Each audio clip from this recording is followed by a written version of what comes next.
Hey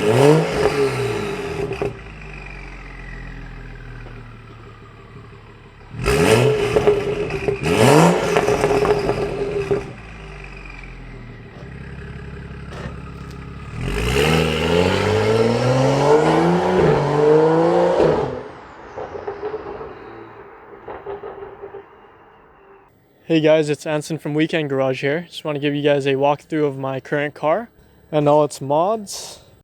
Then I'm going to talk about the detailed ownership of my JB4 and why I'm getting rid of it after owning it for a year.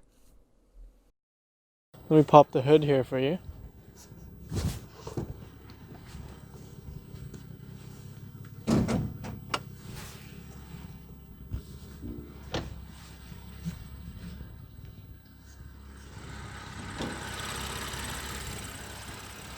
First off, I've got a BMS intake, and then I've got a BMS oil catch can right here,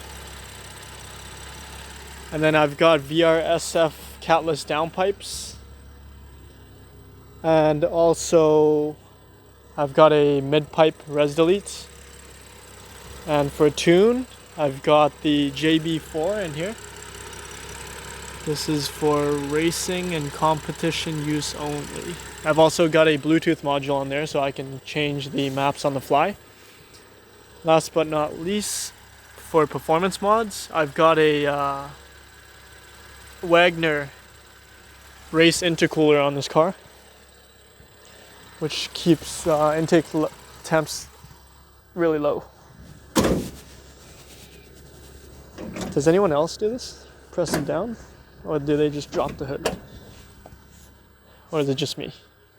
So for cosmetic mods, I've got a 3-piece front lip, gloss black kidney grills, color matched reflectors, and M Performance side decals, shark fin rear diffuser, LED door sills, and just a light tint on the windows all around. I'm not really into cosmetic mods as I like to keep the car looking stock. And here we got the LED side sills. Also, this car has the M Performance pack. I just didn't choose the blue strip option. I thought it was kind of tacky, but the key still comes in blue. Anyways, let's go for a drive. So I've had the JB4 installed for about a year now, and I'm going to take it off tonight for a flash tune. I bought this tuner because my plan was to run meth and ethanol, and probably upgrade to bigger turbos down the road and use this as a controller, paired with a back-end flash on top. But now I'm not going down that route, so that's why I'm just going to remove it tonight and go with a flash tune instead. I think the JB4 is not bad for an entry-level tune. It was actually quite easy to install and take off by myself. Probably took around 25 minutes my first time. And if you plan to sell it or take it off for service, it's not that much of a hassle to remove it and reinstall. For performance, if you compare it with a stock N55, it was a night and day difference. The JB4 in general just felt like there was a lot of lag. It was inconsistent power throughout the RPM range. It was quite jerky sometimes, and it would feel fast on some days and feel slow on the other days. Power just wasn't linear at all. No matter what driving mode you're in, it would still be jerky. So the past year, I've been running map 5 most of the time, which is an auto-tuning map that adjusts based on mods done to your car, intake temps, weather temps, etc. Map 5 has a boost target of 11 to 17 psi.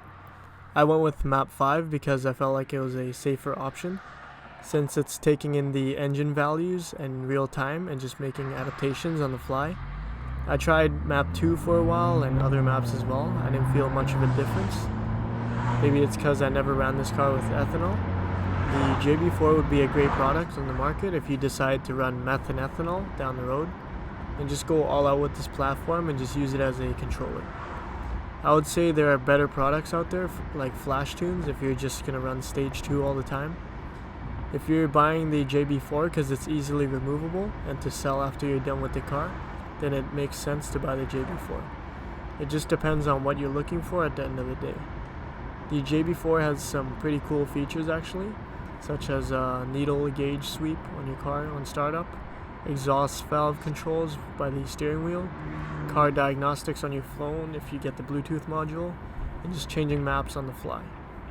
In conclusion, before taking off my JB4, I had no regrets of owning it. It was a good starting point for my car. Anyways, thanks for watching, and I hope this video helped you on deciding what tune to buy for your BMW.